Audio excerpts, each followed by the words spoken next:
نزلت الزمن اللي عاف السيارة ممرودة وعاف الزمن فشخ على الأقل شيلها حتى المو يقف يزعلك واحد عليه. الحكاية قبل شوي هاي قلنا فيها منه. ما يكون خاطرك الله طيب. احسنت بارك الله. تبشر تأمر حاضرين. لا يسمحون المشايخ. دكتور عبد. والصلاة والسلام على رسول الله. أولا نشكر أعزائنا وأحبابنا هذه القبيلة الطيبة المباركة التي وقفت مع النبي صلى الله عليه وسلم في دعوته في الدعوة السرية والعلنية وما لهم من تاريخ مشرف. الحمد لله. الأمر الثاني احنا نشكر هؤلاء الأعلام الذين جاءوا معنا لتسوية هذه القضية وهم إن شاء الله أهل إصلاح.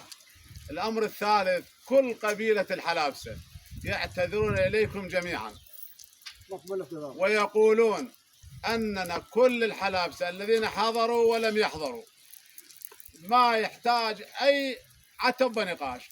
احنا في غلط وجبنا هذه الشخصيات لكم معتذرين.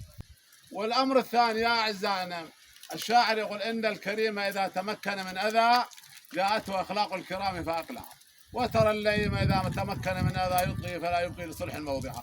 أنتم إن شاء الله أهل خير والإصلاح وإحنا نحمد الله عز وجل إن معكم ولا مع غيركم ولا بغيركم لأن أنتم معروفين إن شاء الله بالكرم والطيب والسماح. والأمر ترى أبدا والله ما حد راضي ولكن الأمر صار شبه القضاء والقدر. والله الآن إحنا أمامكم في إحراج وفي ضغط نفسي ولكن الأمر حصل علينا ومن قضاء الله وقدره هذا. وترى جيتنا بهذا الحال داقين رؤوسنا هذه هم عقوبة كبيرة.